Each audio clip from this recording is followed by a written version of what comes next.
Last time on Hakai, after Goku is officially made a god of destruction, we got a peek of what it was like for Beerus when he himself was training to become a destroyer. It seems long before the rivalry we know, with he and his brother Champa, the destroyers of Universe 6 and 7 before them also shared a fierce disdain for one another. We also learned that Goroga of Universe 6 hatched a plan to sabotage the flourishing Universe 7.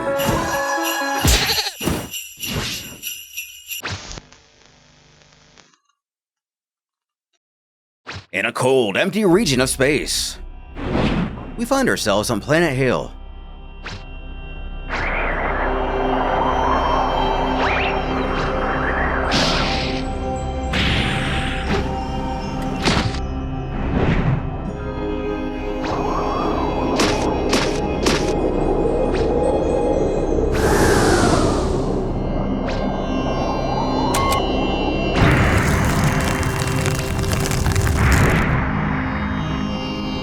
Gazing upon a hidden chamber, Frieza states that he hasn't been on this planet in quite some time now. It's almost nostalgic. Very Blue remembers that day well. Frieza's father accompanied them that time. They had all come here to seize that one guy, seeming to be afraid to mention his name.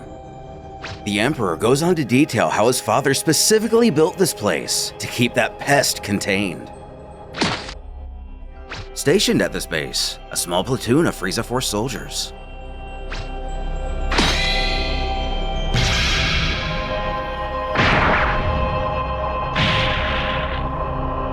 He chortles that there are so many soldiers here that are supposed to keep himself from dirtying his hands. But if their prisoner were to break loose, every one of them would prove useless. Decades ago, the general of King Cool's army was the Great Cooler. Though this Cooler is unlike the one we know. He never fought Goku on Earth, and he never ventured to Namek to enslave its population. He's brand new to this story, much like Broly. He was extremely powerful and had many achievements for Cold's army. However, his strength grew so much that the king himself was extremely worried about him, as his power had already far exceeded both his and Frieza's. One day, fearing he would usurp his throne, King Cold hatched a plan with Frieza to capture him. They managed to subdue him and his most trusted men and imprison them in this structure, which was designed specifically to be able to hold him.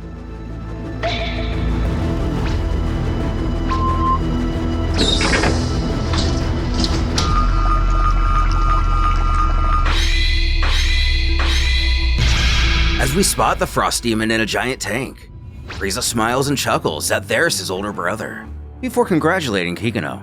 It seems his prison capsule works perfectly despite the fact it's been many years, decades even.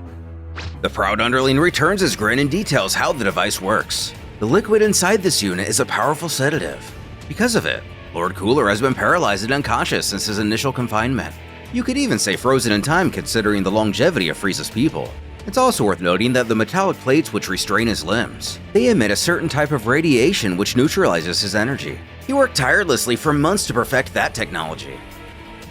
Seeming to grow more appreciative or maybe even affectionate since his resurrection, or his second resurrection, the Frost Demon admits that he really has to hand it to his scientist servant. He has done a wonderful job with this prison, but he needs him to drain Cooler's capsule.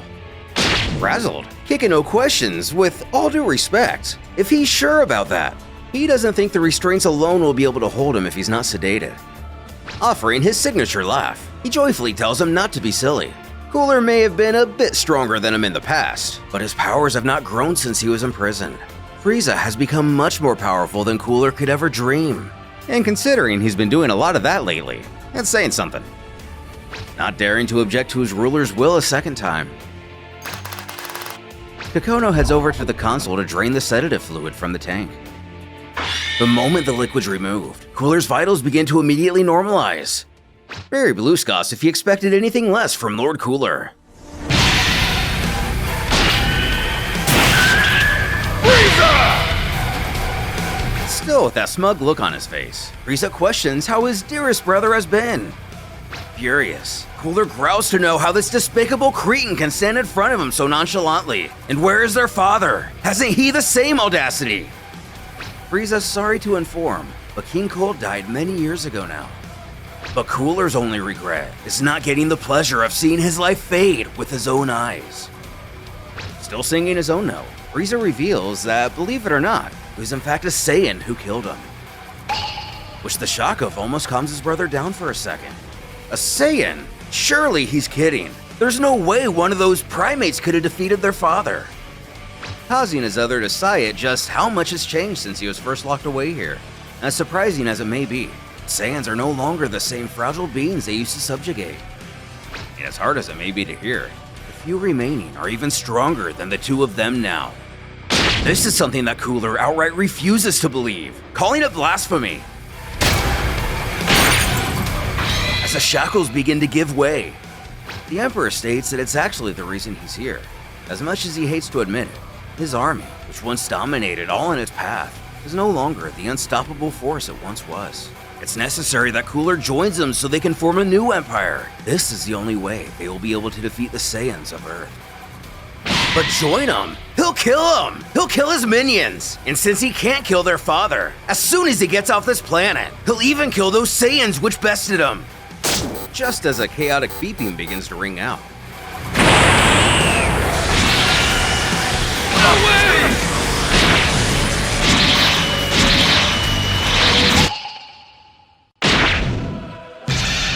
Cooler gets a taste firsthand at how much has changed during his stay here.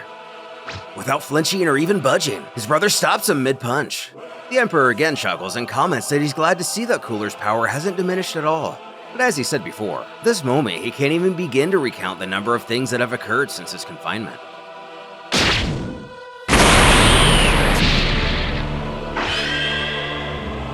Showing off his golden form, the lesser demon stares on in awe. When did Frieza obtain so much power? By the feel alone, this must be even stronger than his best transformation.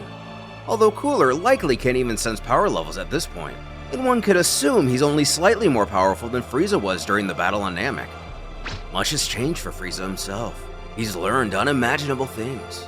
He condescends though that his sibling here doesn't have to look so sad. If he simply joins him, he'll teach him how to unlock this form, and many other useful techniques.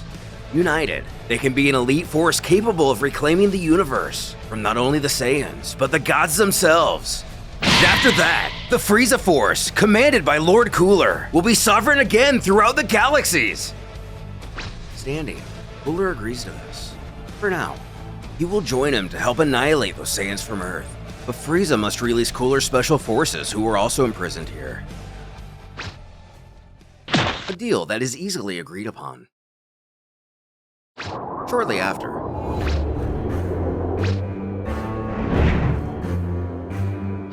it appears Cooler's armored squadron was also being held here in its usual lineup.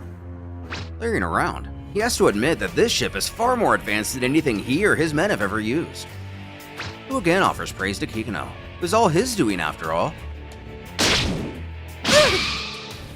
Who doesn't seem to enjoy the extra attention. The Frost Demon then details how the ship is not only luxurious and sizable, but also contains several reinforced areas for them to train. Not to mention, they can now travel faster than ever before, which is perfect for where they're going. Still looking around, Cooler spots someone in particular who gets his attention. A particular who's just sitting around and doing nothing. He, not so kindly, questions what that creature is over there. Who chimes he must mean Linzier. He's a native to planet Yardrop. Though his brother cannot but comment he doesn't look very strong. Is this really what his elite forces have dwindled down to? But Frieza chortles heavens no! Linzier is no soldier, though he should rest assured that he indeed hides some useful skills. Skills which they'll be needing in the near future. Not pressing the issue, Cooler moves on to ask what the plan is anyway. Prompting Frieza to saunter over to a computer. Opening a screen, he states that aside from Cooler himself, he selected a handful of other formidable warriors, or should he say beasts. And if we ourselves take a look, the first thing that pops out is Majin Buu. Then upon reading the names we have, Halamer, Hatch, Hiru, and Janemba. But what could these five possibly have in common? And what is the identity of three of them? Frieza hisses that with them, he will not only be able to finish off the warriors of Earth, but also the gods of every universe! When Cooler finally has to stop him, why does he keep referring to gods? And what does he mean every universe? Does he have a fever or something? He scoffs that he will eventually explain at length, but all he needs to know for now is that there are many more beings more powerful than the two of them, besides the Saiyans. fact, they are true dictators who hold their lives in the palm of their hands. But with these beasts, they'll be able to kill all of them. Still a little deadpan. Cooler replies that he's not even going to claim that he's following the majority of this, but he can give him the details during their journey. What's important to him is just how powerful these beings are. When the image of Majin Buu catches his attention, he thinks he's seen this one somewhere before. Wasn't this the Majin Buu, the legendary maniac that millions of years ago decimated hundreds of civilizations? The Cold Army, many years ago, investigated the existence of this thing because of the myth about him, a myth that was found in all regions of the universe. Father said they should never mess with him if he ever returned. It's then revealed that these 5 are called the Primordial Beasts, and apparently they were all part of a super powerful deity that was sealed away. He doesn't know all of the details yet, but these creatures can overcome even the gods of destruction, which is only one of the cursed deity classes, which he was referring to before. In the case of Majin Buu, from what he understands at least, a tiny bit of its power was wielded by a mage named Bibbidi millions of years ago, and it was that lone part which caused all the destruction in those ancient times. A few years ago, he was released again and defeated by the Saiyans, but there's still a gigantic part of his power that is yet to be released, and he intends to use it to his full advantage. Leading to Cooler to grow a bit more serious. He has to inquire how it is that he knows so much about these strange beasts and where to find them. And that much is simple. The Frieza Force caught word of a fellow named Zuno, an omniscient being who lives in the far reaches of the universe. He forced him to reveal all this information to him. He pointed him to these creatures. He wanted to explain the smallest of details of every single thing, but he implored him to summarize most of it. The important thing is that he knows that they're powerful, and he knows how to find them. The first one they're going to search for is called Janemba. He is currently the closest. In that case, they should make haste. Cooler would very much so like to meet these primordial beasts. And about 1 month later,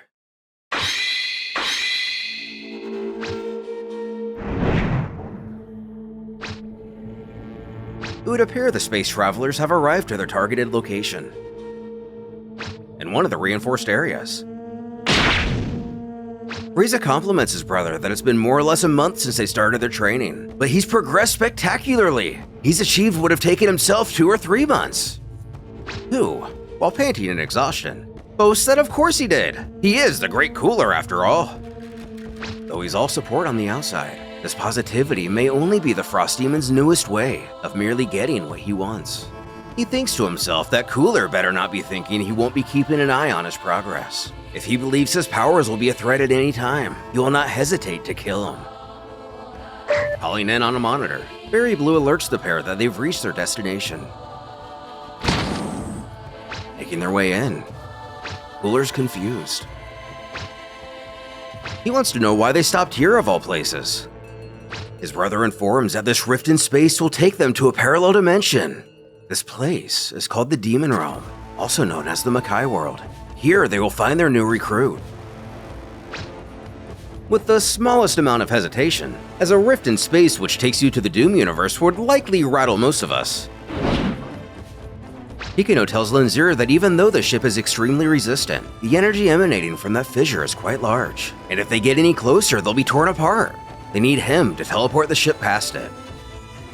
Spinning into action with gusto, Cooler questions if it's even possible to teleport an entire ship across dimensions, which Berry Blue is happy to elaborate on. The Ardradian race is known for their many tricks and special techniques. Among them is a form of teleportation. Still, transporting an entire ship is a very difficult feat, even by Ardra standards. Lucky for them, Lenzir is a prodigy of his people and has the most refined teleportation skills. Now makes sense to Cooler why they bothered keeping him here. He's simply an insect with interesting tricks.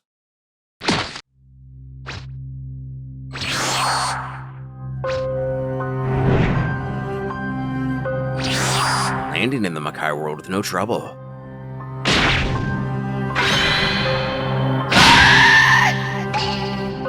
A horde of demons immediately attacks the ship. However, Hikino is able to deploy their shields just in time. He utters to all within earshot that they can rest assured that their force field is more than enough to stop these creatures. They won't be able to damage the ship. When his commander details, per Zuno's instructions, Janemba is being held in a floating fortress not far from here. With this ship's speed, they should arrive in a few hours. From what Zuno informed him of, they'll meet resistance to get to him, so they all need to be prepared for a battle. And as those hours came to pass, they found themselves at such a compound. Unfortunately, this castle also has a pretty strong force field of its own. So again, they're gonna need Lenzir to get him through it.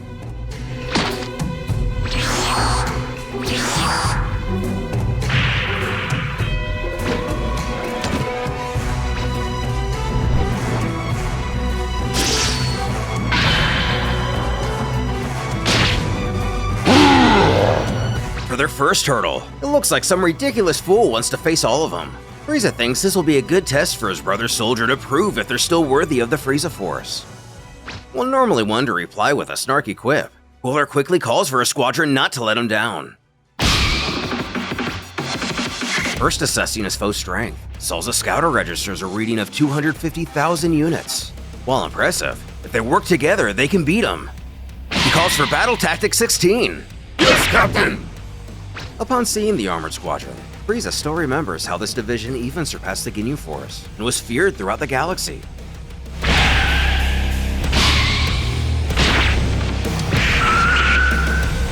Dory, soldier who in terms of brute strength could overwhelm everyone in his father's army. He could compete head-on with even gigantic creatures.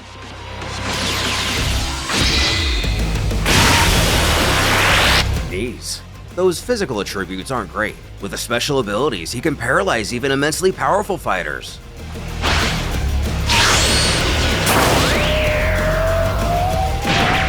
Finally, Captain Salza.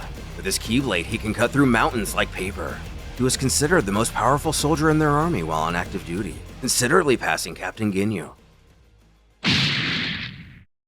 Saving his sass for this moment, Cooler questions his little brother if he still doubts the competence of his soldiers. He was just as dry as Cooler himself was a moment ago. He only utters, "Not bad, but they should keep moving." On making their way inside, they're greeted by even more familiar faces, though it's unconfirmed if the events of the Dead Zone movie took place. From our right to left, we have Ginger, Nikki, and Sancho. Nikki is shocked to see that this group managed to take down that monster with ease. In so many years here, they have never found a more powerful beast than he. Ginger worries that they should alert the Master. They may be the Celestial Guardians, and they were ordered to report on any sign of outsiders. The Celestial Guardians being briefly touched on in Chapter 1 of the story. But Nikki scowls he not be an idiot. It's been several decades since they were confined to this place. If they want to prove their worth, they need to face some enemies on their own. Only then will the Master recognize their power. They will become true Guardians and leave their position of mere apprentices. But who is this Master they speak of? Is it simply Garlic Jr.? And how did they end up here? The Dead Zone itself is stated to only be a void which traps its victims in a dark pocket of emptiness. Not a shortcut to the Makai realm. Come to think about it, I don't even think they ever fell into the Dead Zone. At any rate, Sancho doesn't believe there's any chance these guys are Celestial Guardians. He's gotta crush them like cockroaches. Alas, his dust-kicking up technique does nothing to the would-be invaders. He shouts at them that he doesn't know what they want, but they will not let them pass. Barely paying him any mind, Frieza turns his focus to the very thing they want. Janemba. Just how will the Galactic Tyrant be able to control Janemba? Does he plan on leaving him in that cocoon? Or will he simply overwhelm the creature with brute strength? Beforehand though, the Garlic Jr.'s henchmen actually pose a threat to them.